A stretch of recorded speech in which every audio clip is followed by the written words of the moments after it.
पुराण कहते हैं कि संभल जिले में ही कल्कि का जन्म होना है, लेकिन मुरादाबाद में तैनात एक आईपीएस ने खुद को कल्कि अवतार बताया है। इनका नाम है आईपीएस रोहन झा, जो एक ही रात में 3 ऐसे कारनामे करते हैं कि मुरादाबाद से लखनऊ तक हड़कंप मच जाता है। पूरी कहानी करीब 1 हफ्ते बाद सामने आती है।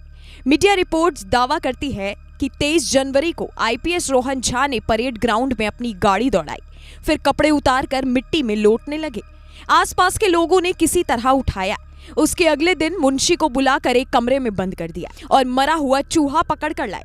उसकी गर्दन दिखाकर कहा, हवन करके इसको जिंदा करेंगे।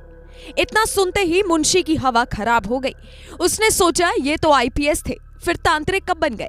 लेकिन रोहन झा की करतूतें अभी खत्म नहीं हुई थी, बल्कि इससे भी बड़ा कारनामा बाकी था। मुंशी किसी तरह भागकर बाहर तो आया, वरिष्ठ अधिकारियों को जानकारी दी, जिसके बाद मौके पर पुलिसकर्मी पहुंचते हैं। रोहन झा से कोई बातचीत होती उससे पहले ही वो ट्रैफिक ऑफिस में पहुंच गए। वहां जमकर तोड़फोड़ की, कई फाइलें फाड़ डाली, कर्मचारियों के साथ मारपीट की। कहा यह तक जा रहा है कि इनके आवास के बगल में ही एक महिला आईपीएस का भी आवास है, जिनसे रोहन झा ने बदतमीजी की।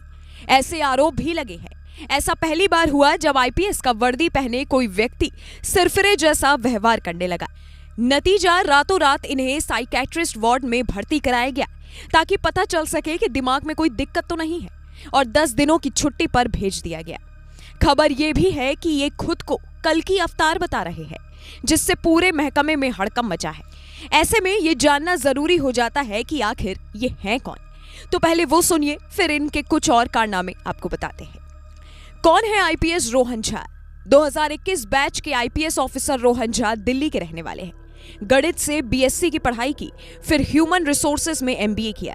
2 सितंबर 2024 को मुरादाबाद में एएसपी के पद पर पोस्टिंग मिली, जहां 10 जनवरी को मुरादाबाद रेंज के डीआईजी मुनिराज ने जिले में तैनात 2021 बैच के 3 अधिकारियों को रैंक का प्रतीक लगाया, जिसमें आईपीएस आकाश सिंह, अमरिंदर सिंह और रोहन झा शामिल हैं। लेकिन रोहन झा की हालत ऐसी होगी, ये किसी को अंदाजा नहीं था। रोहन झा के परिवार वालों को यूपी पुलिस ने सूचना दी है। उन्हें अस्पताल में भर्ती कराए जाने की खबरों के बाद एक सवाल सबके मन में उठ रहा है कि क्या यूपीएससी की परीक्षा के बाद जो इनका फिटनेस टेस्ट हुआ था वो सही से नहीं हुआ?